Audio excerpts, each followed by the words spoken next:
Bismillahirrahmanirrahim. Assalamualaikum warahmatullahi wabarakatuh.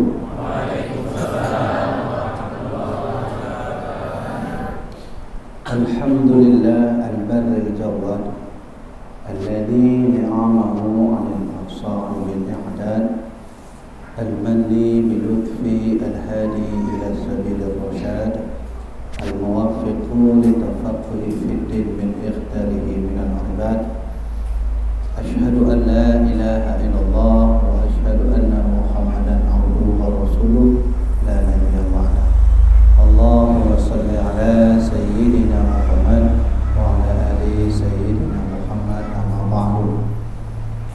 Pertama sekali mari sama-sama kita panjatkan puja dan syukur atas segala nikmat dari Allah Subhanahu wa taala, baik nikmat iman, ihsan Islam dan termasuk nikmat kita dipuji oleh Allah sebagai umat baginda Rasulullah sallallahu alaihi wasallam.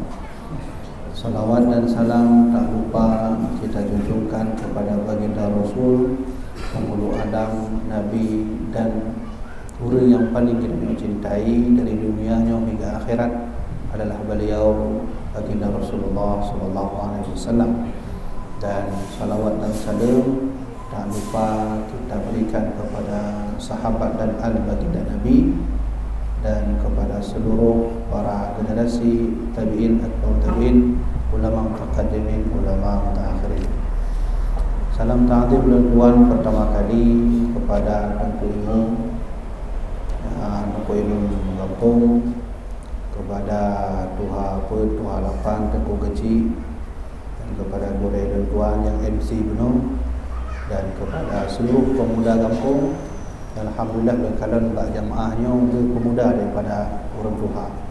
Mudah-mudahan dalam kehidupan Allah pemuda-pemuda kampungnya jid tabung masa menjadi penolong agama Allah Subhanahu wa taala. Jadi lagi kali disampaikan yang boleh kita laki tuan pegang abang 7 tengah, tanya jawab 7 tengah, maka mudah-mudahan untuk sama dia 7 tengah, tak duduk 7 tengah ke apa boleh tengah ya, maka jadi alhamdulillah mungkin mudah-mudahan insyaAllah akan dapat terus. Tapi walaupun menang untuk teori kita dah kalah lalu menanci orang jamaah untuk kamu lem tengah kayak pipit mata yang kasihnya bagi tuan berarti supaya ada perbagahnya benar kan. Jadi tuan jelaskan bacut ilun 4 mantau dan ceramah atau kajian tetap fizul hana dulu pakon menan menyona sesi tanya jawab fizul mengetanya ceramah fizul mengetanya sesi tanya jawab. Jadi hana ketat hana bagah dah. Tapi menyona rum pakat, mandung rum pakat dengku baik jam dengku 2 jam. Lon dia jam jadi. Alhamdulillah, dia jam dia terlupa alhamdulillah ya. Tapi karena biasa lon tuan menan, jam mengadanya kajian, jam tanya jawab, maka insya-Allah kalau kita doa Allah menyona halangan puas tindah kabeh. Menyona halangan berarti puas dah ya. Ya. Kemudian ayah kan? Kemudian yang kedua, benar nalum cukup menggurih tanya cik. Nyo kampungnya bekeh dan harus menjampu bahasa. Karena mungkin saudara kita nyo dari Jawa, dari Medan, yang watelu pegah bahasa Aceh. Kamu 10 menit ceramah lagi jinjung kita menang kan? Daro dan tuan ceramah di daerah Perlak. Tengah dan ceramah teruk panitia uya menyujud nak pegah haba bacut bahasa Indonesia lah hati lu bekar-bekar daripada kau. Jadi insya-Allah malamnya mungkin akan menjampu bahasa bacut dan lebih kepada bahasa Indonesia daripada bahasa Aceh, karena kita menolong juga saudara kita yang mau mendengar kajian. Apalagi nyo tuan malamnya live, kadang tu yang ikut kau dari Aceh, dari Jawa ya, dari Palembang dan seterusnya. Kabeh mukadimah. Ya. Jadi insya-Allah jemaah dirahmati oleh Allah, malam ini saya ingin sampaikan tentang pentingnya peran ulama dan habisnya ulama sebagai tanda kiamat yang tak akan lama lagi. Jadi 20 poin Pertama, pentingnya ulama. Yang kedua, habisnya ulama merupakan tanda dimulainya kiamat besar. Nah, tapi walau demikian, saya akan sampaikan dulu tentang tanda kiamat yang memang hari ini kita tak lama lagi akan mengalami, di mana nanti Allah akan menunjukkan kekuasaannya. Kalau ada orang bertanya, Tengku, tanda kiamat itu apa saja sih? Maka katanya ada jawab, banyak. Tanda kiamat itu banyak. Dimulai munculnya mata Dajjal. Mata Dajjal yang hari ini kita lihat di baju-baju anak-anak kita ada mata satu. Kita lihat di filem-filem nampak mata satu. Kita lihat di Facebook, di media sosial ternampak mata satu. Bahkan di Arab Saudi hari ini ada tubuh bermata satu. Maka salah satu tanda kiamat itu munculnya mata satu, sebagai lambang bahwa Dajjal tak akan pernah lama lagi. Tapi karena letak tanda kiamat, katanya hanya taturah malam itu. Karena memang dia kai tebit pun yang pegah oleh Rasulullah, apa yang sudah disampaikan oleh Nabi Muhammad 1400 tahun lalu sudah muncul semua di masa ini. Nah, karena banyak sekali, tapi ada satu tanda yang harus kita waspadai, dan kalau tanda itu sudah muncul, nian kajet ka siap-siap ayu. Enggak usah tunggu waktu lagi karena sudah dekat sekali dengan kiamat. Dari seluruh tanda kiamat, ada satu tanda kiamat yang kalau sudah terjadi, sudah selesai, sudah kita mau sampai main lagi dunia ini, ibadah terus. Karena memang kiamat tak lama lagi. Nah, apa tanda kiamat yang ingin saya sampaikan itu? Nah, ini kita akan bahas poin pertama. Nanti yang kedua kita akan bahas peran pentingnya ulama. Seperti mana yang saya jelaskan tadi, sebelum saya jelaskan tanda penting ini, bahwa ada satu kitab, saya rasa kitab ini unik sekali. Karena ada hadis Nabi tercantum dalam kitab itu mengenai tentang lahirnya Imam Mahdi. Kadang ada orang tanya, Abu ya, Imam Mahdi itu dah lahir belum? Nah, coba, saya ingin bahas hadis, nanti jawab sendiri, sudah hadir atau belum? Nanti dia jawab kedua tu. Kedua ayah, dia jawab pu yang akan Tuan sampaikan hadis, dia jawab apakah Imam Mahdi sudah hadir atau belum? Karena memang kondisi kita dengan kiamat itu tak lama lagi, sebentar lagi. Kapan muncul tanda kiamat? Salah satunya nanti munculnya Imam Mahdi. Dalam kitab karya Imam Ibnu Hajar Al-Haytami, salah satunya adalah kitab bernama Qaul Mukhtasar fi Imamil Mahdil Muntadhar. Ada satu hadis Nabi, coba didengar baik-baik. Ada satu hadis Nabi berkata, saya tak hafal hadisnya, tapi kalau ingin lihat hadis, buka kitab itu,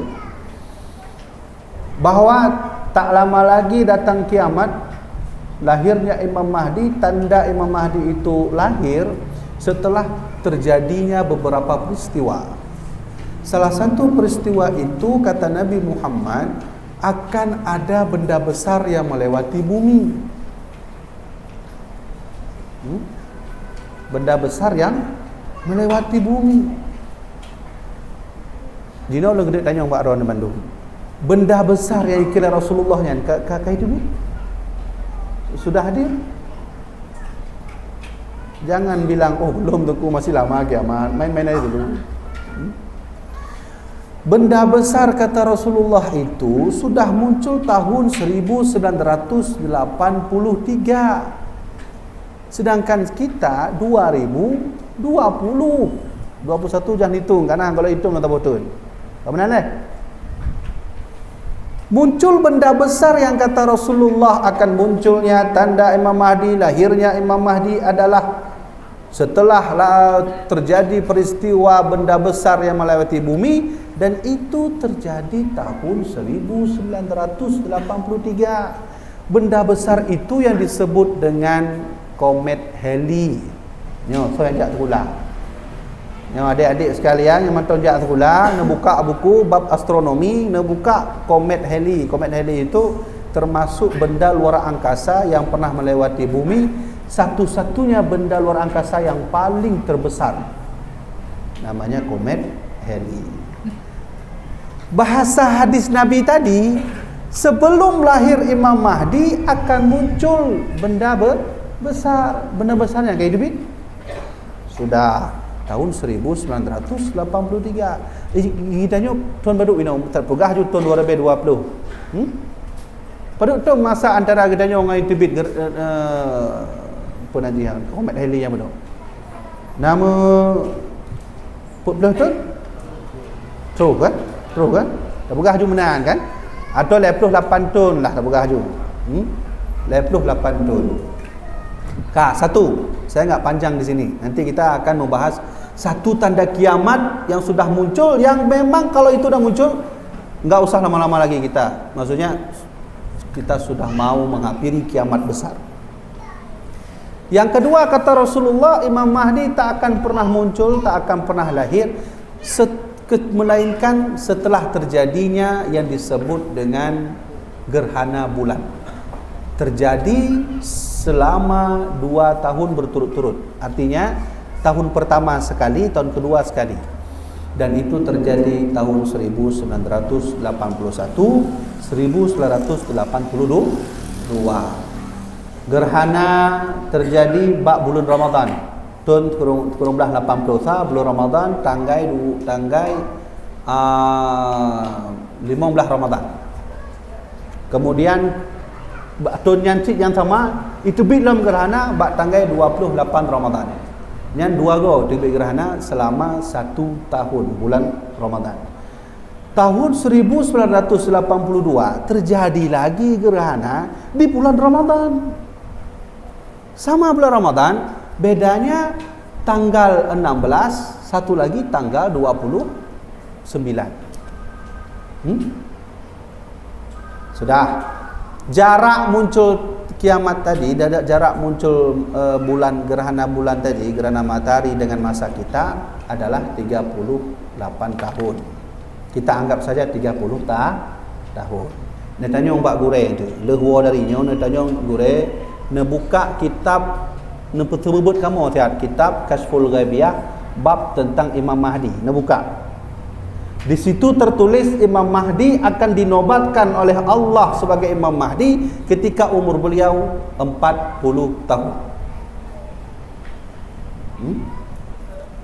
Menurut riwayat lain 50 tahun. Sedangkan jarak masa, sedangkan kata hadis Nabi tadi tak akan muncul Imam Mahdi sebelum terjadi gerhana, sebelum terjadi melewati bumi, itu tahun 1980-an. Sedangkan kita 2020 menyomenan paduka jarak. Tak buka haju 50 tahun. Sedangkan pendapat ulama dalam kitab Kashful Ghaibiyah akan hadir Imam Mahdi pada umur 40 tahun. Jarak kita dengan Imam Mahdi 10 tahun lagi. Itu secara logika. Dan kenapa wajib iman ngonyan? Tidak boleh kita beriman pasti bahawa Imam Mahdi muncul 10 tahun lagi. Yang harus kita imani, Imam Mahdi pasti turun. Itu yang kita imani. Kaedah menyomenan jarak 30 tahun kompar berarti akan muncul Imam Mahdi, tapi mengibaratkan bahawa Imam Mahdi anak terpilih. Sebentar lagi beliau akan hadir. Selesai sudah.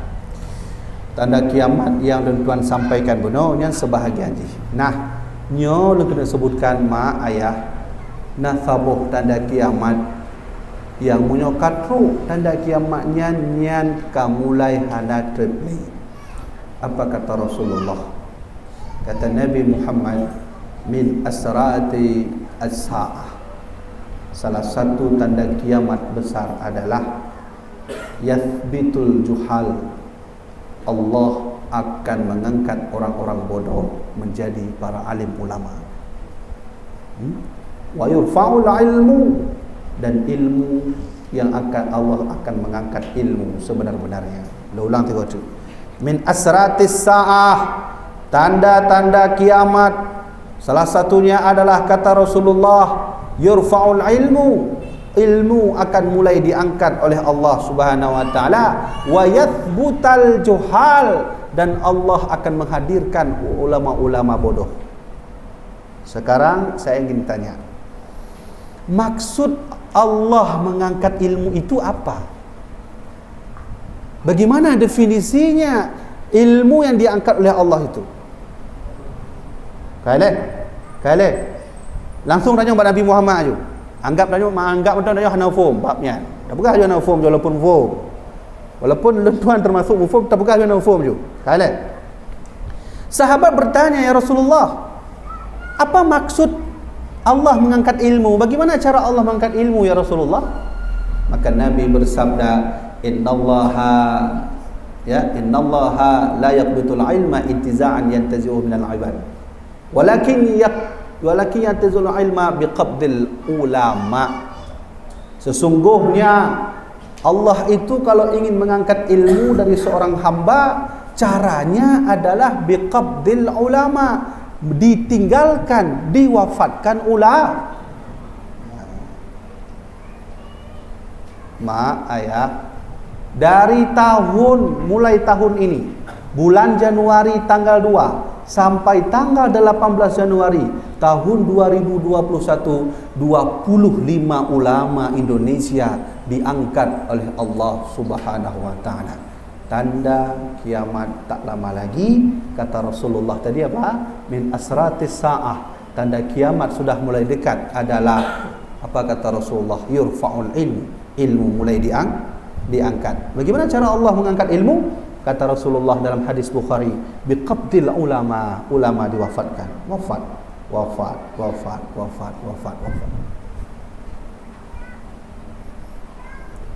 Anak pun memang ending benar ulama gah ni. Ini dia jangan santai je. Ulama mati lagi biasa, han mati pun lagi biasa. Coba buka kitab Siraj Salikin. Lebih bagus 1000 orang awam meninggal daripada 1 orang alim ulama. Karena kalau 1000 orang awam meninggal, dunia tak terjadi apa-apa. Kemudian mesti contoh kampung nanya ayah nak kemah mesti. Terlebih dulu orang meninggal orang awam, nak pengaruh kampung. Anak apa kecil tinggal kantor apa kecil. Kemudian anak tu apa? Tinggal kantor tu apa mesti menang. Tapi punya li kampung katanya nak tira ulama raya meninggal, habis pelita ilmu. Selesai sudah, habis. Nak rasanya lagi di Aceh betul lagi baru kerana meninggal lam turo 2 dro yang angkat oleh Allah. Yang pertama almarhum Abuya Jamaluddin Wali. Kan? Ya? Dia diangkat Abuya Jamaluddin Wali, diangkat lagi lah almarhum Abun di Selimun. 2 pendekar Ahlussunnah wal Jamaah diangkat oleh Allah Subhanahu wa taala. Yang memperjuangkan itu, Abuya Jamal itu pernah masuk penjara gara-gara betul-betul membela Ahlussunnah wal Jamaah. 2 pendekar diangkat oleh Allah. Maka kalau 1000 orang awam meninggal di kampung, tak ada masalah kampung. Ya kan? Baik tak kena kecamatan buat kampung, nama tak dah habis. Tapi punya tidur ulama berpengaruh urang kecamatan dia kena, bahkan urang kabupaten gede dia kena. Ulama yang meninggal. Kak menyomenan kata Rasulullah min asratis sa'ah, tanda kiamat itu sudah mulai dekat, kata Rasulullah, sudah mulai tidak jauh lagi adalah kata Rasulullah yurfa'ul ilmu sudah mulai diangkat. Bagaimana cara Allah mengangkat ilmu? Nabi langsung menjawab dalam hadis riwayat Imam Al-Bukhari. Apa kata Rasulullah? Allah mengangkat ilmu biqabdil ulama, dengan diangkatlah ulama. Kita buka berita, coba lihat berita mulai 2 Januari sampai 18 Januari 25 ulama wafat.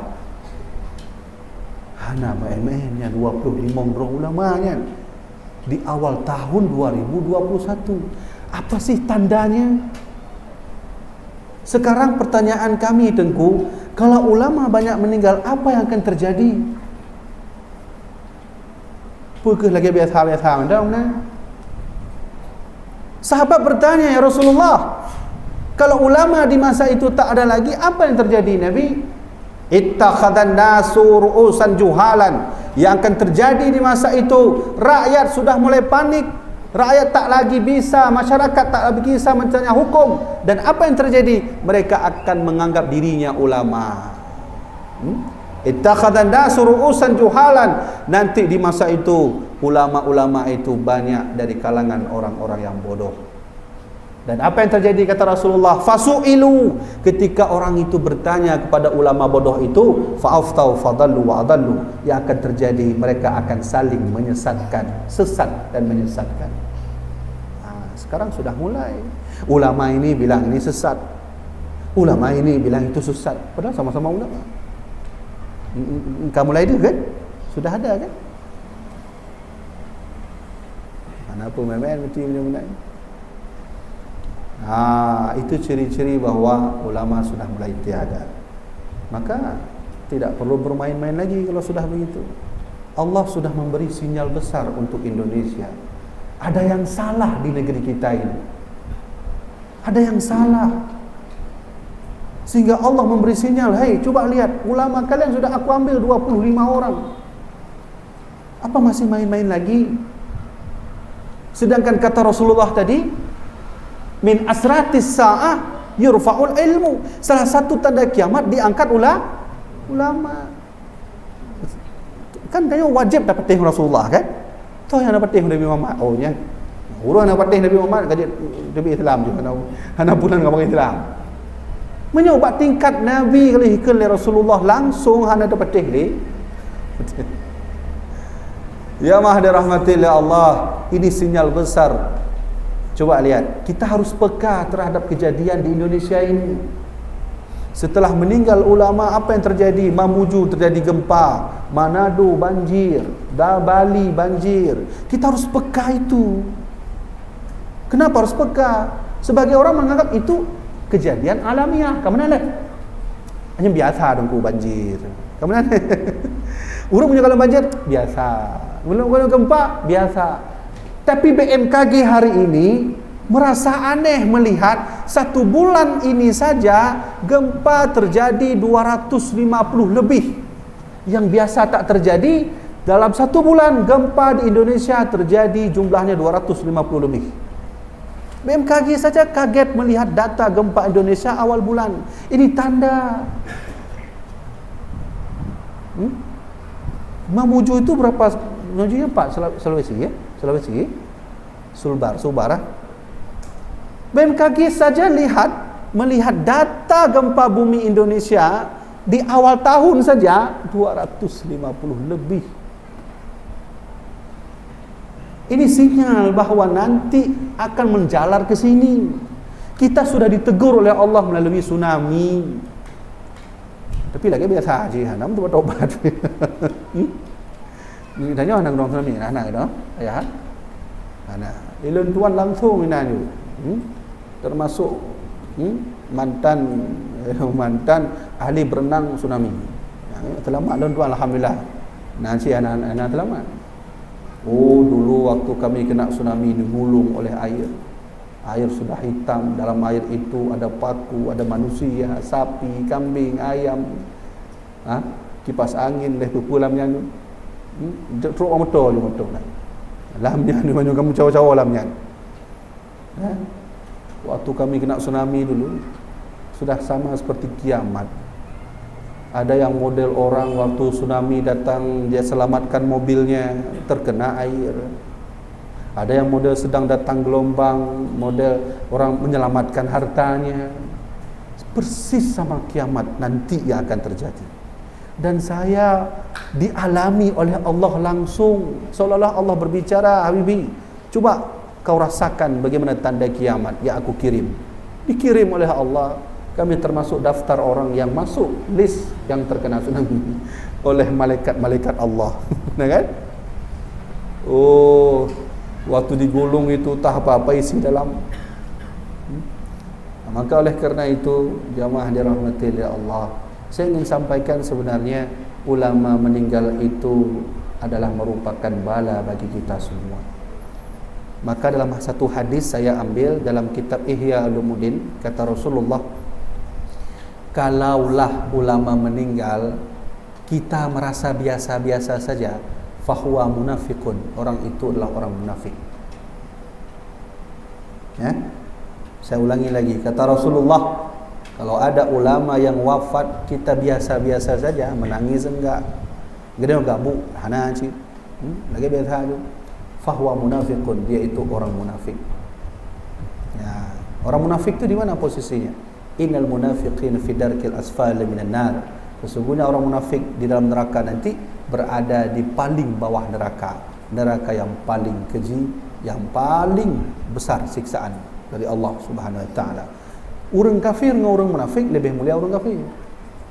Ya kan? Punya orang kafir hanya itu mayang, hanya patih Allah wajar, hanya nama Islam ni, kau agama Islam. Kita nya orang Islam tak patih Allah. Bahawa sembahyang wajib, hanya itu mayang. Ya munafik kan.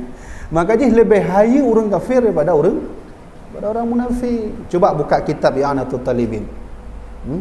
Kalau nggak salah saya jilid 2 tentang bab jenazah.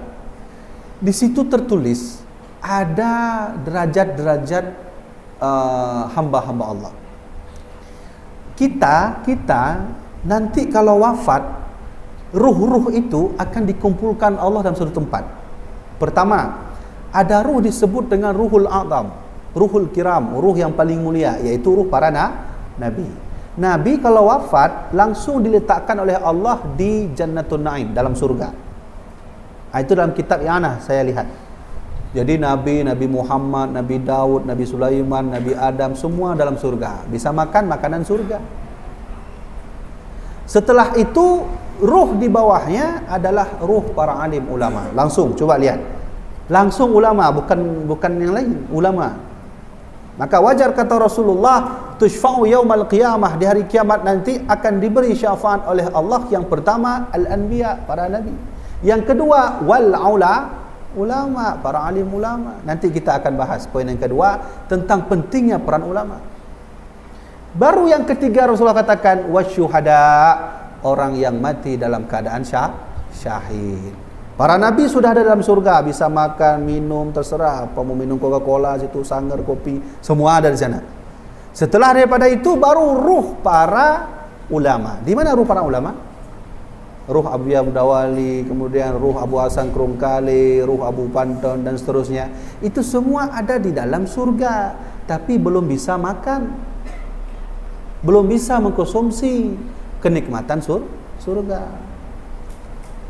Tahu yang begahnya Tuan Bibi? Kalau yang begahnya Imam Syekh Dimyati, salah seorang ulama yang pernah menjadi imam masjid besar, Masjidil Haram, menulis kitab namanya I'anatul Talibin, jilid 2 bab tentang jenazah. Coba nanti yang jajak budaya buka kitabnya. Setelah ruh para ulama, barulah di bawahnya ruh para syuhada. Di mana ruh mereka? Ruh para syuhada itu, pernah dengar makhluk Allah bernama aras?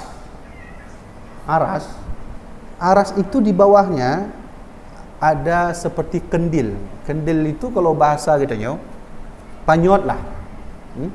Tanya. Di bawah itulah nanti ruh para syuhada diletakkan oleh Allah. Kemudian di bawah itu lagi ada nanti disebut dengan ruh orang yang solat tapi main skater ya juga. Ilih main luhu ya main skater ya apa? Paduk B kah? Lo belum nombor B, ada lonjok peng 20 lebih. Judi tu. Judi ya, apa ya nak judi. Ilun tuan menyolong ceramah, tapi lom pegah babnya nunggu. Lom pegah bab skaternya, karena memang bek tak kenyurung doa nu kamu ide di Aceh besar lebih parah dah. Nah yang model belah pusat ngan skaternya, yang skater dah nonton lumayan, tapi urun cerita. Ini waktu main skater kan itu bit peng high pengge yang disebut untuk 50 B mana kan? Kita nak umpung boleh. Ini lon tanya, nak lumayan. Jadi dengan peng 20 B-nya, dia dah belum berusaha nunggu. Dah belum berusahanya, payah transfer lah. Mandiri apa? Baru B, terus dah B. Padu harga lain apa harga le padunya RM50 le RM200. Ha? Judi. Orang kalau sudah solat datang ke orang kopi main judi, itulah yang disebut oleh Nabi Muhammad nanti orang beriman tapi bermaksiat. Di mana ruhnya? Antara bumi dan langit. Itu masih mending lah. Tapi ada satu sifat yang paling bahaya. So yang pegat sifatnya, maka amalan-amalan yang dikerjakan berkurang. Habis solat dia lakukan amalan itu, berkurang pahalanya. Apa kata Rasulullah? Al-hasadu ya'kulul hasanat. Ada satu sifat yang bisa membuat pahala kita menghilang, terkikis. Namanya hasud, hasad. Hasad itu apa? Enggak senang lihat saudara yang sendiri sedang bahagia. Hasad namanya.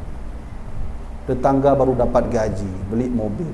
Udah beli mobil. Kita enggak senang, bilang sama bang, belilah mobil satu. Tetangga udah beli. Mahal kali dek, tetangga Ford dia beli. Ya kita Ford juga. Udahlah banting suami bantinglah tulang untuk cari kerja. Udah beli mobil Ford juga, tetangga beli pesawat. Dia pun minta beli pesawat. Enggak senang lihat saudaranya bahagia. Maka itu kata Rasulullah hasad. Maka hati-hati ibu-ibu, ayah-ayah lebih hormati. Hasad itu kata Rasulullah ya'kulul hasanat, akan memakan kebaikan, pahala dimakan terkikis. Kama ya'kulun nar al-hatawa, sama persis kata Nabi, api memakan kayu. Sudah pernah lihat api makan kayu? Api makan kayu punya hantam negalan, buka YouTube anda. You know mandum kan apa YouTube? Jadi kalau YouTube mandum. Coba lihat kayu dimakan api sikit habis kan? Habis. Begitulah hasad. Maka bahaya. Orang kadang habis umrah pulang ke sini udah buat sifat hasad, habis pahala umrah. Sudah. Di bawah ruh orang beriman tapi dia bermaksiat disebut dengan ruh orang kafir. Berada di mana dia posisinya? Berada pada bawah bumi. Bawah bumi. Baru setelah itu ruh paling hina yang disebut dengan ruhul munafik, yaitu ruh orang munafik. Di mana? Fi darkil asfali minan nar. Di sijin. Sijin itu artinya 7 lapis bumi paling bawah. Maka orang munafik itu adalah salah satunya tanda orang munafik, sifatnya adalah ketika ulama wafat dia biasa-biasa saja. Saya ulangi lagi ibu-ibu, ayah-ayah yang saya hormati. Kalau sudah 25 ulama dipanggil Allah, setelah itu terjadi gempa, setelah itu terjadi puting beliung, sudah itu terjadilah banjir, ingatlah baik-baik, itu sinyal terbesar dari Allah bahwa Allah sudah mulai marah dengan bangsa kita ini. Kita dengan Malaysia berbeda. Dulu Malaysia diberi Inggris. Kita merebut kemerdekaan ini dengan darah, nyawa, darah, keringat, jiwa dan raga untuk memerdekakan bangsa ini. Allah melihat perjuangan itu. Lalu karena Allah sayang, Allah kasih, hai warga-warga Indonesia, aku berikan engkau nikmat terbesar dengan kemerdekaan bangsa Indonesia. Kalian merdeka. Di dalam hasil minyak bumi di situ. Indonesia salah satu negara yang paling banyak menghasilkan alam. Minyak bumi, permata, batu. Ini lagi baru orang musim batu yok. Dia gaduh ni. Aneh kan? Lih tu bit medua ton, pedut ton nanti ton apa aja. Lihnya ana le. Giok tablong 1 juta wai ubin no. Dino ana go terbe, ana terbe lagu. Bang lu Hawaii kopi bang giok dah. Hon lagu bang lagi mah. Poyang on peng sit. Hasil bumi Indonesia itu diberi oleh Allah, kata Allah, hai warga-warga Indonesia, minyak bumi ini kuberikan kepadamu, kau kelola dengan baik. Emas di Aceh, coba lihat, Tangsi menghasilkan emas 2 tahun kemarin, menghasilkan emas di Calang, di gunung, habis dikerok. Dikeroknya naik dibit fatwa Jumat hana wajib le. Lun awak Gunung Tapi, lun lahir Gunung Tapi Calang. Saya orang Calang. Man lahir mentau lahirnya Labu Haji tu. Naik dibit fatwa lah. Jumat hana wajib le karena mencari nafkah untuk keluarga. Kakak gede tu. Dah tunggu. Hal itu banyak le ya. Wati dengar nak wajib beli Jumaat, urung awam makin haya kan. Oh bahagia dah awaknya. Kai pergi ju fatwa ro benar-benar sembahyang 5 waktu nak wajib beli. Ka habis sembahyang nak wajib beli gara-gara mu. Ya. Diberi oleh Allah lagi perak, diberi oleh Allah lagi durian. Durian itu enggak ada di Arab, minta di Arab keliling Mekah, Madinah ada yang berdurian. Brunei tak ada durian. Brunei Darussalam kalau orang Brunei menyembah durian kirim dari Aceh harga RM40. Ya, menyuna orang kaya ini kaji nak buka durian juga di Brunei Darussalam. Nyan tidak RM40 kan. Enggak ada. Coba lihat. Allah berikan nikmat bagi negara Indonesia. Tapi diselewengkan oleh kita. Laut diberikan, bom di laut. Hutan diberikan oleh Allah, hutan kita babat. Ya. Diberi oleh Allah hutan laut, kita jadi bajak laut. Ya. Diberi hutan oleh Allah, kita babat hutan dan seterusnya. Hasil bumi diselewengkan dan hari ini Allah sudah mau menunjukkan kemarahannya dengan cara apa? Diambil oleh Allah ulama diselamatkan dulu, udah selesai selamat semua ulama, baru dah mulai mau tsunami turun. Diselamatkan dulu ulama, ditarik dulu. Tarik, baru turunlah tsunami lagi. Jangan pernah main-main dengan Allah. Kalau Allah sudah marah, enggak ada tempat berlindung. Mau di bulan pun enggak ada tempat berlindung. Ya. Ini kita sekarang sedang mengundang amarah Allah. Ulama diintimidasi, dihina, difitnah oleh negara kita sendiri. Saya tak menghina Indonesia ini, tapi saya harus sampaikan ini.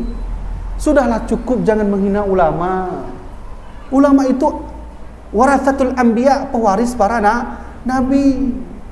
Kalian benar kira Rasulullah kan? Kalau pewaris para nabi dihina, difitnah, diinjak, sama artinya menghina nabi.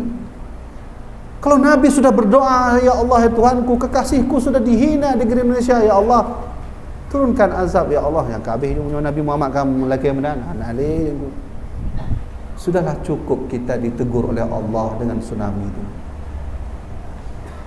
Sudah? Coba lihat. Saya ingin sampaikan satu hadis Nabi Muhammad. Kata Rasulullah, laula syuyukhan ruk'a la sabba alaikumul adab sabba. Kata Nabi Muhammad, kalau bukan karena ulama yang bersujud masih di tengah malam, ulama bertahajud, meminta kepada Allah keselamatan Indonesia, meminta kepada Allah untuk negeri ini selalu adil. Tengah malam mereka bersujud. Walaula syuyukhan ruk'a, kalau bukan karena orang tua ulama yang sujud tengah malam, la sabba alaikumul adzab sabba, sungguh sejak dulu Allah ingin mengazab kalian. Kata baginda Rasul. Ya. Coba lihat. Laula syuyukhan ruk'a, kalau bukan ulama yang sujud tengah malam, la sabba alaikumul adzab sabba, sungguh sejak dulu Allah ingin mengazab kalian. Sudah. Kalau begitu kita ambil kesimpulan pada poin pertama. Apa poin pertama? Sesungguhnya ketidakadaannya lagi ulama merupakan sinyal terbesar bagi kita bahwa sebentar lagi kita akan mengalami azab terbesar dari Allah Subhanahu wa taala. Wallahu a'lam, tak tahu. Mungkin nanti turun bukan gempa bumi lagi, turun seperti azab kaum Nabi Lut dulu. Ya. Batu terbakar dari atas. Dulu kan Nabi Lut begitu kan? Allah mengutus 2 malaikat. Malaikat, ya Allah, aku sudah mendengar doa Nabi Lut bahwa dia tak sanggup lagi untuk berdakwah kepada umatnya. Turun malaikat.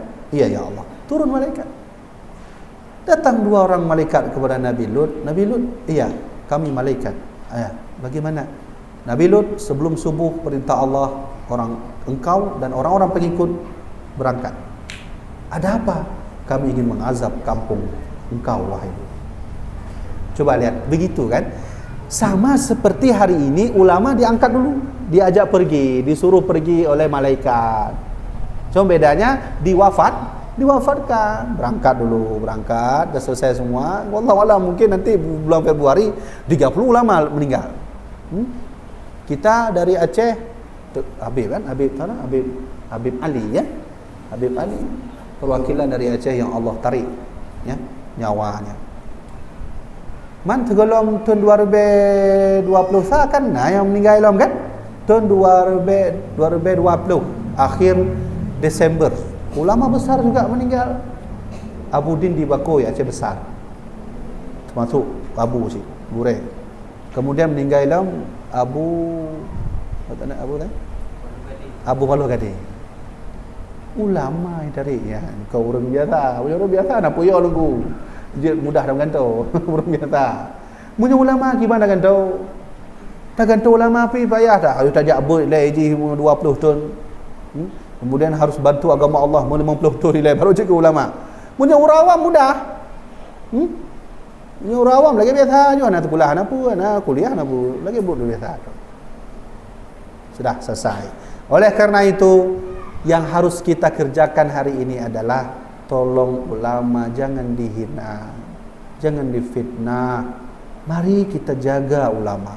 Duduk dengan ulama, berdoa kepada Allah, ya Allah turunkan lagi lah ulama menjadi pelita kehidupan kami, ya Allah. Kami kalau tak ada ulama kami tak bisa hidup, ya Allah. Lebih baik kami miskin tak ada duit, tapi kami bisa membela agamamu, bisa membela kekasihmu para alim ulama. Untuk apa menjadi orang kaya tapi kita dihina oleh Allah, tak dekat dengan ulama? Maka poin pertama yang saya sampaikan di sini adalah kalau begitu ayo sama-sama kita jaga ulama. Mungkin di Langsa ini ada beberapa ulama, datang kita duduk jaga baik-baik. Sudah. Pertama, yang kedua, poin yang kedua. Terkadang orang bertanya, apa sih penting ulamanya itu? Peran ulama itu di mana pentingnya sehingga Allah menjadikan ulama sebagai generasi kedua paling alim setelah para nabi dan rasul. Buktinya nabi sendiri yang berkata, "Tusyfa'u yaumal qiyamah al-anbiya." Nanti di hari kiamat Allah akan beri syafaat kepada para nabi. Selesai semua baru para ulama. Saya ingin sebutkan sejarah sedikit saja. Sejarah peran ulama bagi bangsa Indonesia. Kalau tak ada ulama, saya yakin Indonesia tak akan pernah ada. Tak akan pernah ada. Kalau bukan karena ulama yang maju ke depan, Indonesia tak ada. Kalau bukan karena Aceh, Indonesia pun tak akan pernah ada. Ini apa yang disebutkan sejarah? Karena Allah memerintahkan kepada kita untuk baca sejarah. Wa kullan naqussu 'alaika min anba'i rusul. Allah saja memberi nasihat kepada Nabi, wa kullan naqussu 'alaika min anba'i rusul Muhammad. Di dalam Al-Qur'an sudah aku terangkan bagaimana kisah Nabi Musa, bagaimana kisah Nabi Isa, bagaimana kisah umat Nabi Lut, bagaimana kisah Fir'aun. Ma nuthabbitu bihi fu'adak, dengan kisah itu Muhammad agar hatimu tentram. Allah mengajari kisah kepada baginda Rasul. Oleh karena itu di malam ini saya ingin memberi sedikit kisah tentang peran penting ulama di Indonesia ini. Ana pun nang rolain lagi dan tinggal di Indonesia. Kecuali mungkin nawak Malaysia ini mana kan. Coba lihat baik-baik. Kita flashback sedikit. Natom kalau almarhum Abuya Mudawali merompok dengan Soekarno di foto di Google pernah lihat? Pernah. Ada punya hanan kalon golom kalon buka lah dekat Google. Nya anak pun tanya malu tengku Google-nya apa? Nya tanya baru lain tu. Google-nya apa ke? Sebab buka Google, lihat internet, ada satu foto almarhum Abuya Mudawali dengan Insinyur Soekarno sedang berdialog. Sudah. Apa sih yang dibahas oleh dua orang ini? Kamu lihat? Yang tengah dibahas oleh Abuya Mudawali dua dengan Soekarno itu apa? Coba, mari kita baca sejarah. Sebelum datang almarhum Abuya Mudawali ke Istana Bogor, kita putar sejarah. Dulu ketika Soekarno ditangkap sebelum kemerdekaan bangsa Indonesia 1945, Soekarno ditangkap Belanda waktu itu. Karena Belanda menginginkan Indonesia tidak boleh ada negara Indonesia, tetap masih dalam jajahan. Sehingga ditangkap, hatta diasingkan, kemudian pejabat-pejabat lainnya juga diasingkan. Ketika itu hampirlah pesimis orang-orang Indonesia yang ketika itu menganggap tang hanjadeh Indonesia. Merdeka tak jadi. Frustasi. Di mana bukti frustasinya Soekarno waktu itu? Diangkatlah ibu kota Indonesia di Biren, walau hanya 1 bulan. Anda dengar sejarahnya kan? Ya kan? Itu tanda frustasinya. Kemudian Soekarno ketika itu ditangkap, Aceh yang ikut membantu Indonesia dibangkitkanlah yang disebut nanti dengan perjuangan Radio Rimba Raya. Nyan pegaduh sejarahnya, walaupun lah buku-buku tu kulah hana maknya. Leh sengaja pegaduh sejarah katanya, leh pun Allahu a'lam. Hana dalam sejarah, kurikulum sejarahnya.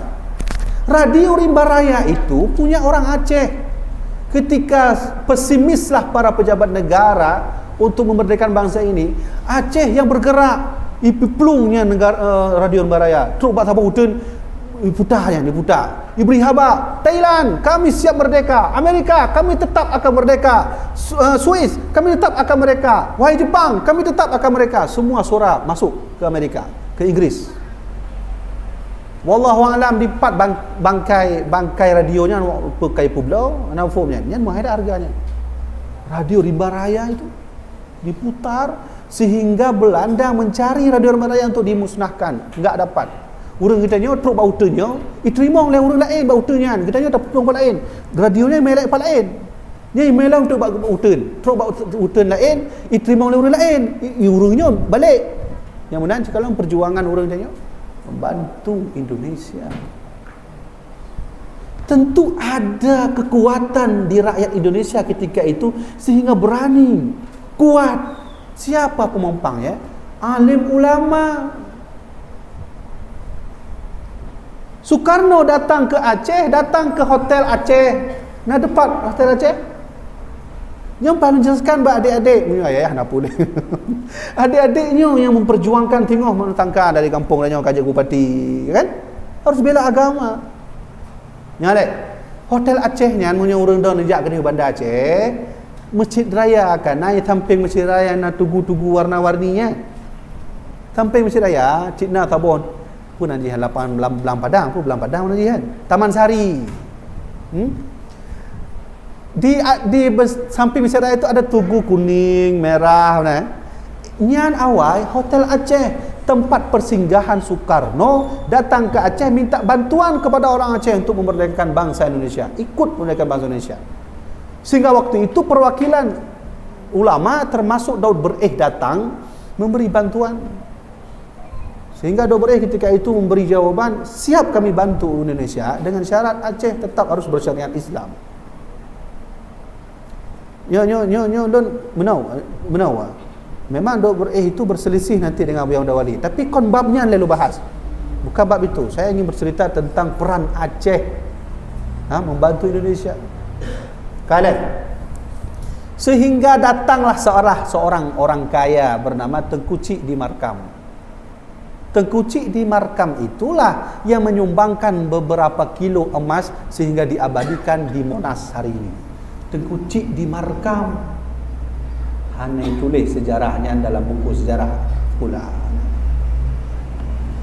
Nah, tulisnya anak-anak yang tergulanya dah. Ditulis tak Tengku Cik di Markam yang membeli beberapa kilo?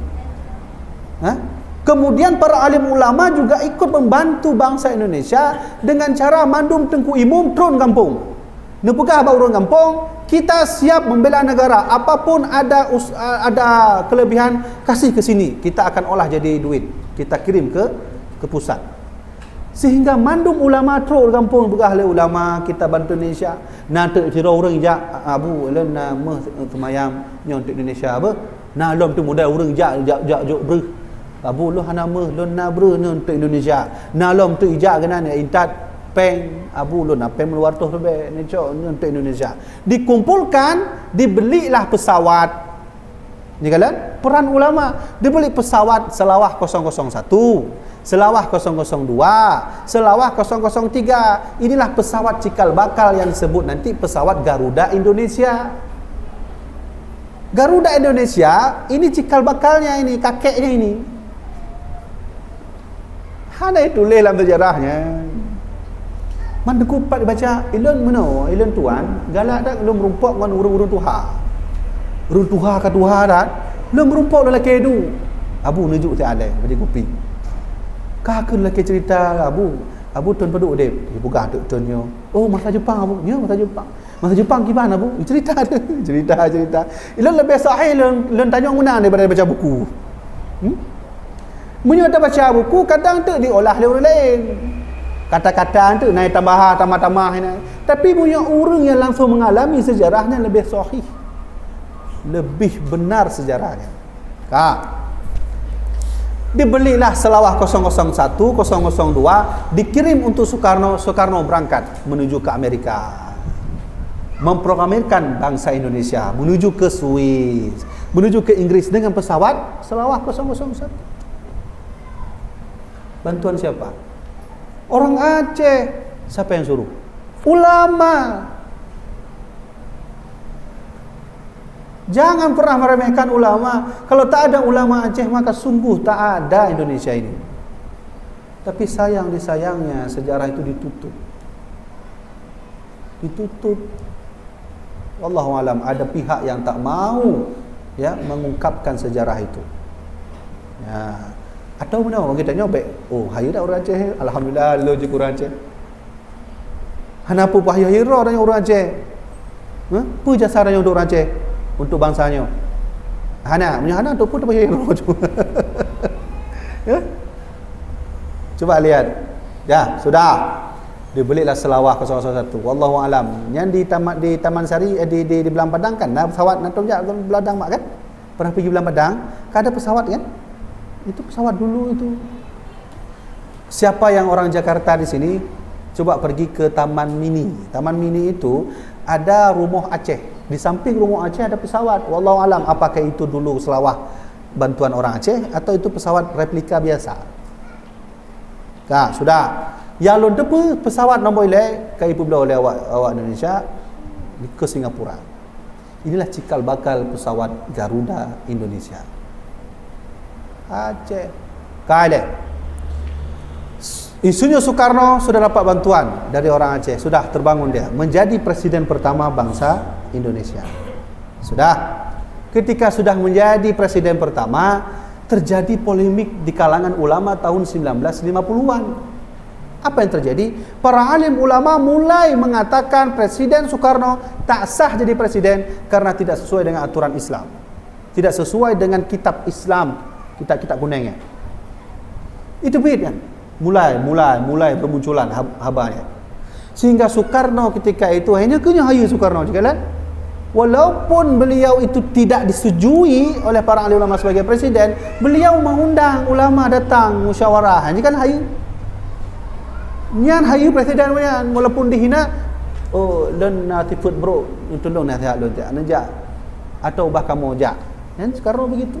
Begitulah Soekarno, presiden yang saling menghormati pendapat orang. Maka teruklah ulama dari Indonesia, dari Jawa, dari Jakarta, dari Padang, dari Aceh, perwakilan dua ulama, Abu Hasan Kurungkali dan Abu Syekh Muhammad Wali Al-Khalidi. Berangkat dua orang ulama ini menuju ke Istana Bogor untuk memberi jawaban, ikut memberi jawaban sahkah Presiden Soekarno jadi presiden atau tidak. Yang kehnya untuk gambar yang dalam Google-nya. Yang Google kan? Buka Google, tulis mentang Abu Hamzah Wali dengan Soekarno. Ada sedang berdua beliau. Soekarno sedang pedang kopi, Abu Hamzah Wali sedang pegang tasbih. Ini nanti itu sejarah begitu.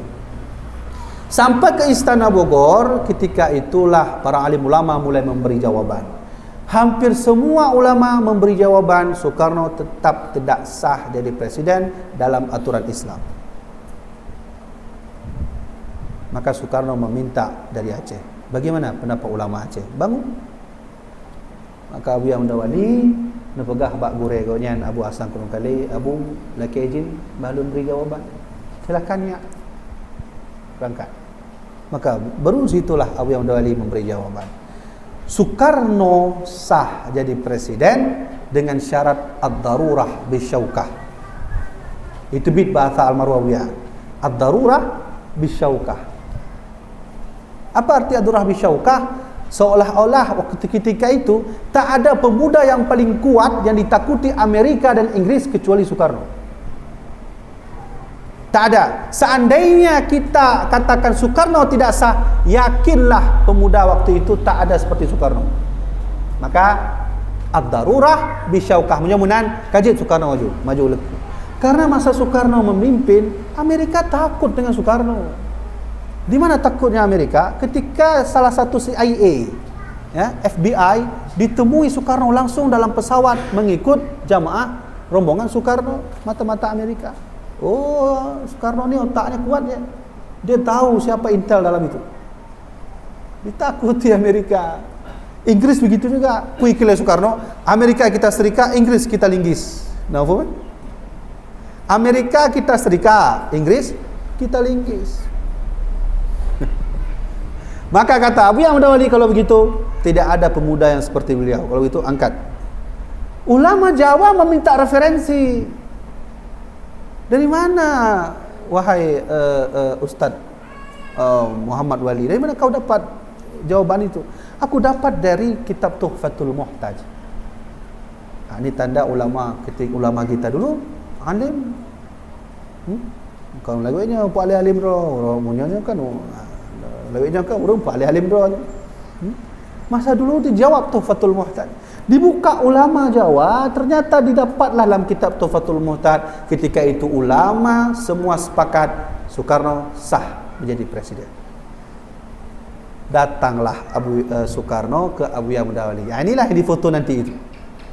Menawarkan kepada Abu Yahya menjadi Menteri Agama pertama Indonesia. Hana dalam sejarahnya.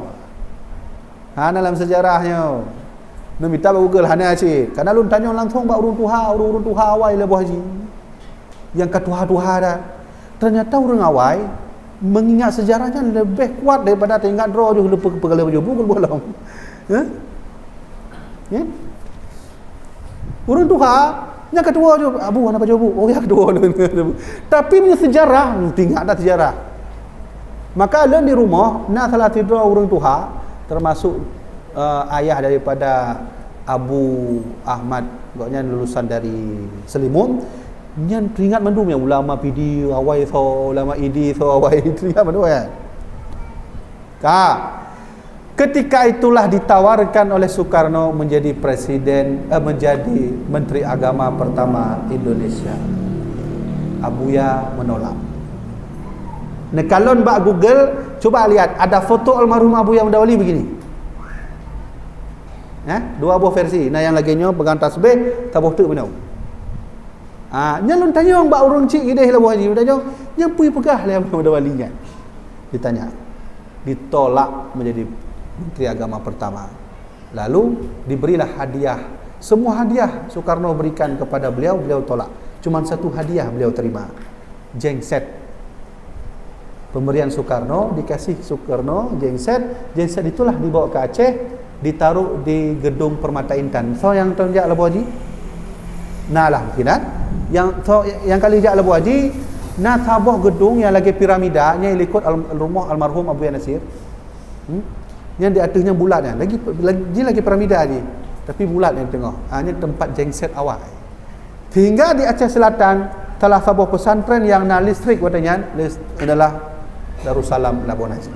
Pemberian Soekarno. Mudah-mudahan saya ingin katakan kalau begitu Indonesia ini sangat lekat dengan para alim ulama. Seandainya tak ada ulama dulu, maka tak ada Indonesia. Saya rasa mungkin cukup segitulah saya sampaikan peran ulama. Sesungguhnya peran ulama itu besar sekali, banyak sekali. Kalau ingin cerita, wah, nanti tang. Ya. Selain itu, ulama juga mengajari kita bagaimana cara hidup yang baik. Alhamdulillah hari ini kita bisa solat. Karena siapa? Tukang becak? Bukan, karena ulama. Alhamdulillah hari ini saya bisa faham, bisa baca Al-Quran. Karena siapa? Karena ulama. Hari ini saya bisa mengenal Allah, dekat dengan Allah, mengenal Nabi Muhammad. Karena siapa? Karena ulama. Ya. Tapi Allah sedang menegur bangsa kita ini. Sebahagian di negeri kita ini banyak juga orang-orang yang mencoba mengintimidasi ulama. Kekasih Allah, pewaris Nabi, ditendang. Abu Hamka dipenjarakan. Nah, Abu Hamka dipenjarakan. Siapa lagi yang pernah ulama-ulama dipenjarakan waktu itu? Abu Hamka, tolong kan. Alah to yang ulama Jawa kan. Termasuk pendiri Nahdlatul Ulama Kiai Haji Hashim Asy'ari. Kiai Haji Hashim Asy'ari dipenjarakan, diinjak tangannya, nyon lagi nyon buruk. Nah, nyon jarangnya diinjak sehingga patah tangannya. Tapi satu-satunya ulama dari Jawa yang juga ikut memerdekakan bangsa Indonesia adalah Kiai Haji Hashim Asy'ari. Sama penjara. Abu Hamka dipenjarakan. Dalam penjara itulah beliau menulis kitab. Tulis. Keluarlah kitab namanya Tafsir Al-Azhar. Ya, tebal we. Ulama dalam penjara nulis kitab. Kita jual dalam daya nulis apa? Ya. Abu Hamka. Sudah, kalau begitu ibu-ibu yang saya hormati, begitu peran ulama terhadap bangsa ini. Kalau seandainya tak ada ulama, saya yakin Islam di Aceh juga tidak akan pernah ada. Kita sudah simak bagaimana sejarah Indonesia tadi.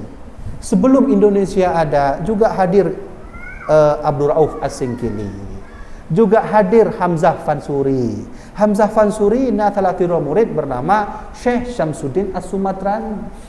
Orang yang sangat berjasa memerdekakan Malaka daripada Portugis. Ulama, orang Malaka di Malaysia sangat menghormati ulama Aceh.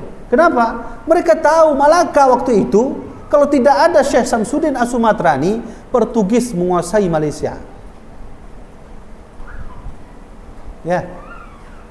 Sebelumnya lagi ada seorang raja nanti, Sultan Malikus Soleh. Nama aslinya Merah Silu. Nanti ada Habib Abdul Rahman As-Segaf. Ya. Nalom tu Habib Buga, Habib dibuga. Habib dibuganya waktu tanya sejarah apa urung tuha. Habib dibuganya nyan urang Makkah. Waktu hanale urang cik nyan ditinggalkanlah tanah-tanah sekitaran Makkah. Habib dibuganya na daerah abang beradik lah. Maka abang beradik ni icok tanah hak-hak nyo tanah di Makkah nyo bacu.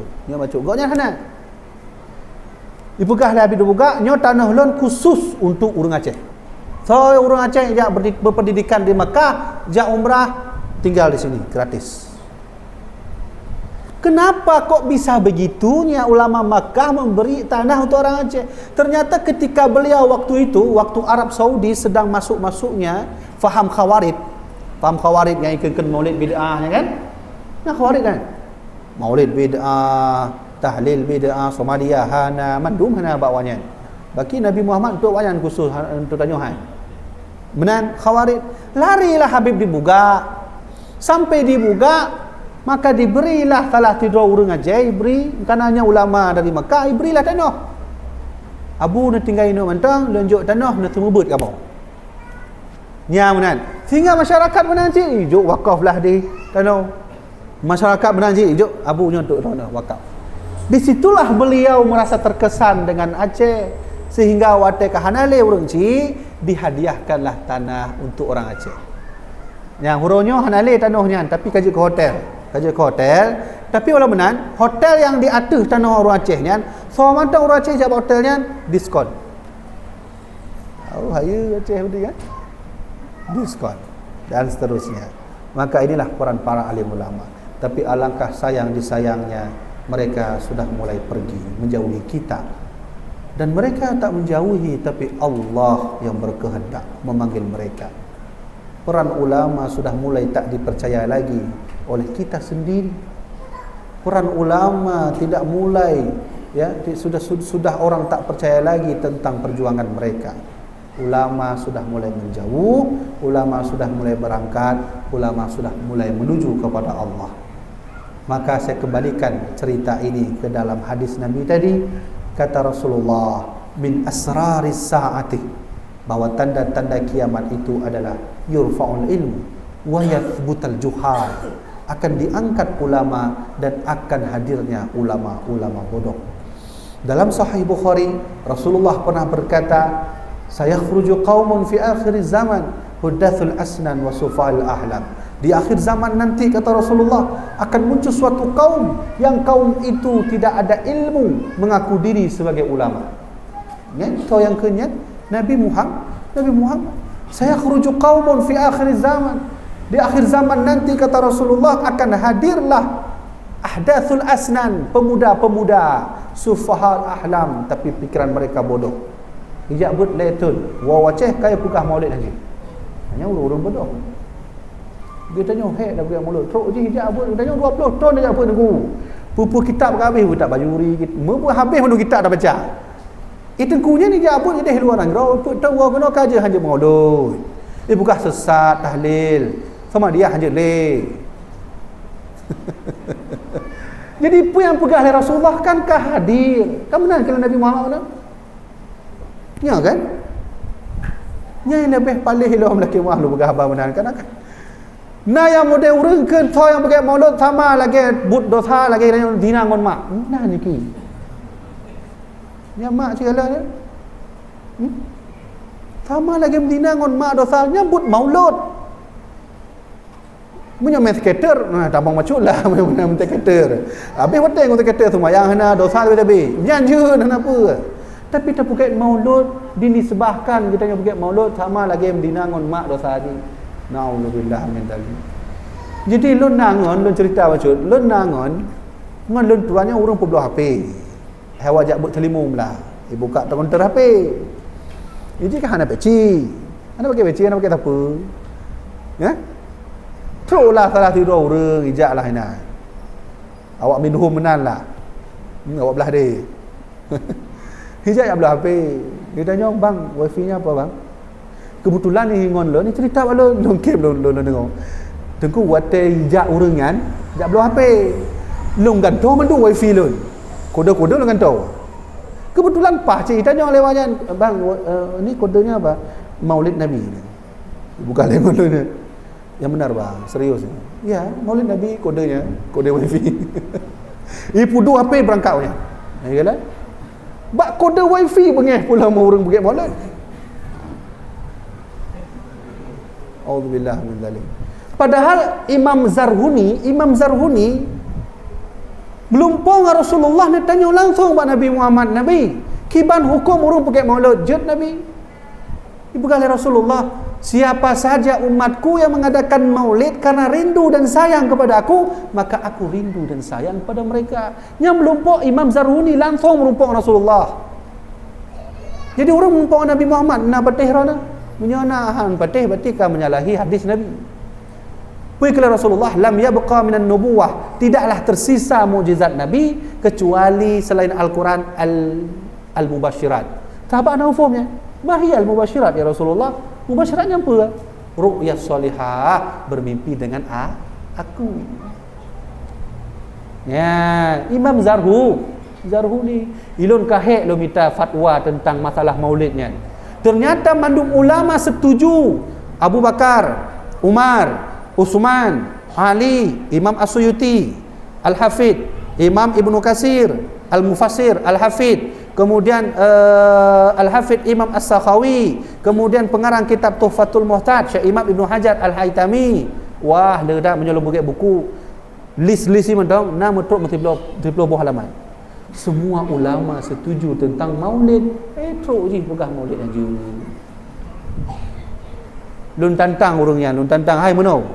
Ne petunjuk bak lun jok peng 20 juta mana. Ne petunjuk bak lun hadis yang melarang langsung maulid ada? Nam rumpuk maksudnya kira Nabi Muhammad, siapa yang buat maulid maka dia neraka jahanam. Nah. Ne petunjuk sihat. Nah. Karena kalau lu minta mandum ulama setuju, para ahli hadis setuju. Ya. Nyoba HP lun nah, nyoba HP lun mandu lu simpan ni tau. Nyo kitab le tau. Lu simpan. Halaman padup, kitab padup tahu ulama. Ni simpan mandu. termasuk sahabat-sahabat Nabi SAW. Maka kata Rasulullah, tanda-tanda ulama tak ada lagi, muncullah nanti yang disebut dengan juhal. Juhal itu artinya orang bodoh. Nanti muncullah kata Rasulullah, yang disebut dengan kaumun. Saya khruju kaumun fi akhir zaman. Di akhir zaman akan muncul kaum itu masih muda tapi pikirannya bodoh. Ketika lun baca hadisnya, lun kena merumpok, kena lun kalon. Yang dimaksud oleh kaum oleh Nabi nya kaum yang kiban. Ke mana leh? Benar kan Nabi ikut kiban? Nanti di akhir zaman akan muncul suatu kaum. Yang mana kalian Nabi? Suatu kaum, yang kaum itu ciri-cirinya masih muda tapi pikirannya bodoh. Ilun kena lun kalon, kena lun minta surah. Kaumnya so buka hadir pada tempatnya, sehingga lu bukalah kitab Fathul Bari ala Syarhi Sahih Bukhari karya Imam Ibnu Hajar Al-Asqalani, jilid 11 nya lu teringat dah, jilid 11 pada bab qatlul khawariji wal mulahidun nya lu merumpoknya. Ternyata yang dimaksudkan oleh ahli hadis bernama Imam Ibnu Hajar Al-Asqalani, maksud kaum iklan Nabi Muhammad nya Khawarij. Ketika lun baca ternyata nyan kaum Khawarij, lun baca kitab Hasyiah Sawi. Lun merumpok dalam kitab Hasyiah Sawi, tindih ciri-ciri Khawarij, jenggot ubenya. Nyo hitam pekat. Lun nak hitam, tapi nyo yang mudah hitam pekat. Nah hitam lah. Lelaki Allah, ya Allah menyujud ditanya pergaduh tu. Walaupun ba Al-Quran Allah kan tanda sujud itu ada pada dahinya. Juga fitnah je. Ya kan? Dalam kitab Hasyiah Sawi, jenggot panjang, ini hitam, dan ahli ibadah. Khawarijnya ahli ibadah. Ana pudanya nya sembahyang tempat wate. Baik takkan sembahyang lima buah wate tempat wate, sembahyang tahajud tempat wate. Ciri-ciri Khawarij ahli ibadah. Ni ulun cerita bacut. Bak sabah masa Nabi Muhammad tengah dalam masjid. Nah salah fi orang tengah sembahyang. Ada seseorang sedang solat. Lama solat, Nabi Muhammad di belakang. Nabi habis sembahyang. Ibu dah dalam sembahyang, ibu dah dalam duduk sembahyang, tapi pun jaju. Teruklah Abu Bakar As-Siddiq. Nyo hadis sahihnya. Jadi mana? Dari awal poh pada undang ceramah mana teruk urunya, teruk robak menitnya yang lun sampaikan bukan hadis palsu, bukan hadis dhaif, semua sahih. Dan saya bisa bertanggungjawab pada Allah Subhanahu Wa Taala. Bila punya hadis dhaif, anu sampaikan aku karena dhaif lemah dia, lemah. Jadi termasuk ceritanya ni hadis sahih. Teruklah Abu Bakar kena tiap. Ya Rasulullah. Pernah ya Rasulullah. Dia cok pedang dia nepoh urungnya. Terkejut Abu Bakar. Nabi you urung. Hai tengah sembahyang you poh Nabi Muhammad. Menyempurna ceritanya untuk tunjuk hadis ini, hadis walun. Kale. Ijaklah Abu Bakar. Yang Abu Bakar kena poh nak mangat urung tengah sembahyang. Baliklah Rasulullah hanjir Rasulullah. Hanjir Rasulullah. Jak Umar kena. You Umar tak kena. Kaki Abu Bakar jak rumah Umar. Wahailah Nabi Muhammad masjid. Ijaklah Umar bin Khattab. Ya Rasulullah. Gimana Rasulullah? Nak bedeng, nak balik Rasulullah. Nepoh orangnya dia. Ijaklah Umar bin Khattab. Sama lagi Abu Bakar As-Siddiq. Hanjir tengah semayang tak lagi punya tengah. Main game ke lain macam. Ya tengah semayang. Aku balik dong. Hanjir Umar, hanjir Rasulullah. Nohi Uthman ya. Aku balik Umar bin Khattab Uthman. Ya. Nohi Rasulullah masjid. Oh jid. Ja Uthman. Menanci Uthman hanjir cik. Hanjir balik runa mendung. Hanjir. Hoi Ali. Ijaklah Ali bin Abi Talib. Ya Rasulullah, kibar Rasulullah. Nepoh dia sihat. Siap Nabi. Ijak Ali. Ijak Ali mak perang, iplung je batu semua yang plung anak muda ya. Oh, apa main dengan Ali bin Abi Talib. Ali itu dalam sejarah pernah memperkorbankan nyawanya untuk baginda Rasul karena waktu Nabi ejak ke Madinah. Karena waktu dalam selimut. Ya kan? Nyan Ummu Ali watenya dia terkejut di baru umur 20 tahun, berani sudah menyerahkan nyawa untuk baginda Rasul. Yang malamnya kena ipoh Ali bin Muhammad oleh kafir Quraisy. Dia buka selimut, kau bukan Nabi Muhammad tapi Ali bin Abi Talib. Karap ipoh oleh Ali bin Talib. Oh berani tak Ali nya. Nya anak muda aja menang nanti. Lagi Ali bin Abi Talib. Yang kena terceritakan bahawa ciri-ciri Khawarij itu juga ahli ibadah. Maka saya teringat hadis Rasulullah, yakunu fi akhir zaman, nanti di akhir zaman akan muncul disebut dengan ubadul juhal, artinya adalah orang-orang ahli ibadah tapi tak ada ilmu. Ya Nabi yang kan benar. Ya Mak.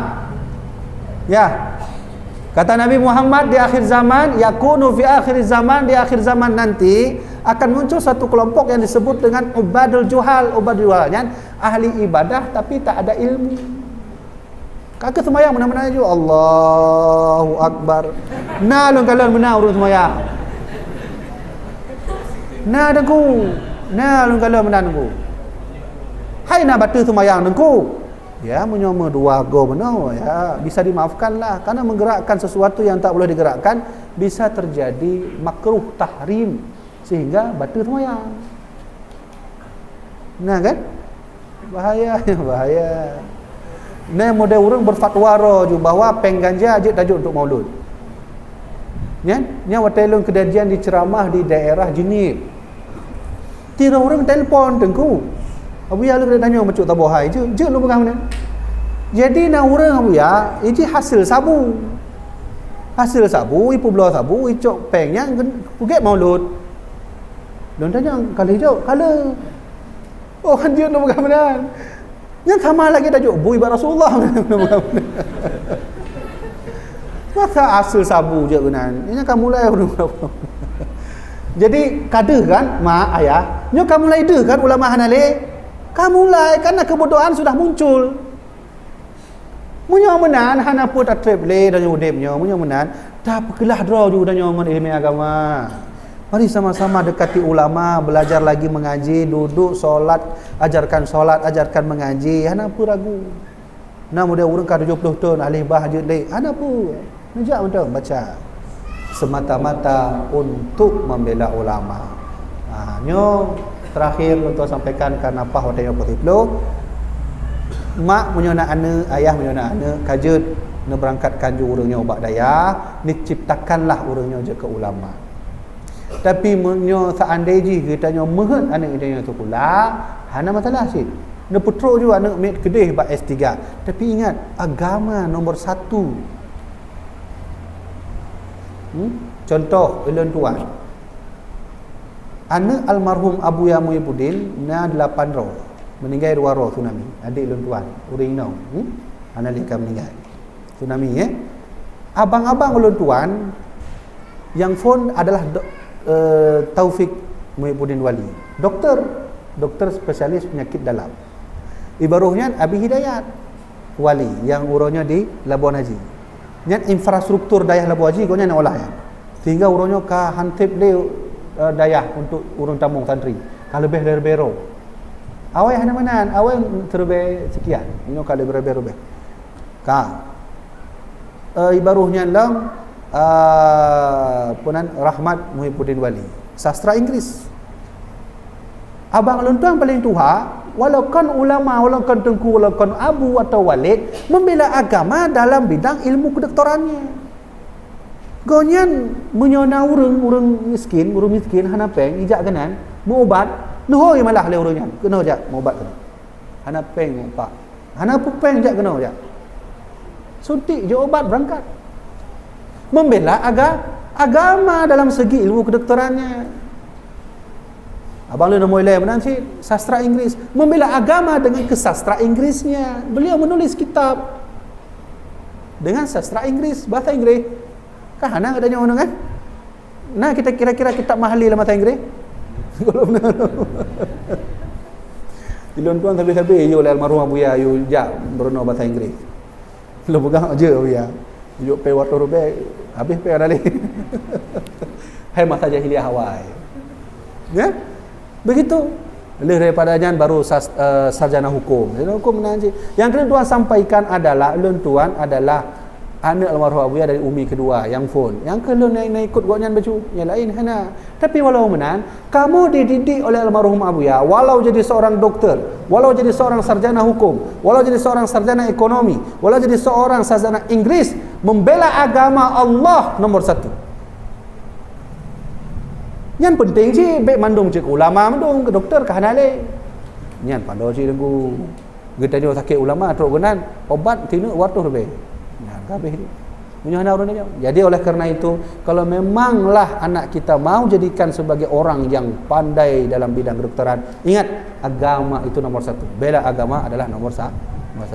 Maka oleh kerana itu, mak-mak yang ayah dan tuan hormati, tangga tibet katruk benar tuan sampaikan. Nyokuhnya dua buah poin yang tuan sampaikan bak rona. Pertama tentang akibat ulama tak ada lagi. Bahawa sesungguhnya kiamat tidak akan pernah lama lagi, dia akan sudah mulai mendekati kita. Apa tanda kiamat akan terjadi? Ulama sudah mulai meninggal, setelah itu barulah nanti muncul kezaliman besar-besaran. Apakah kita sudah merasakan Indonesia ini? Kezaliman besar-besaran. Orang sudah mulai menganggap orang adil asing, sudah mulai menganggap orang korupsi biasa-biasa saja. Berarti sudah mulai. Setelah kezaliman itu barulah muncul Imam Mahdi. Dialah yang akan menurunkan semua kezaliman itu. Setelah baru Imam Mahdi baru muncul Dajjal. Setelah muncul Dajjal baru muncul Nabi Isa. Setelah muncul Nabi Isa baru muncul yang disebut dengan Ya'juj Ma'juj. Setelah muncul Ya'juj Ma'juj nanti barulah muncul namanya penanjihan Nathabuh kaum. Nah, dia berasal dari Habsyi, orang yang akan meruntuhkan Makkah. Tengok Kaabah betul-betul hanali.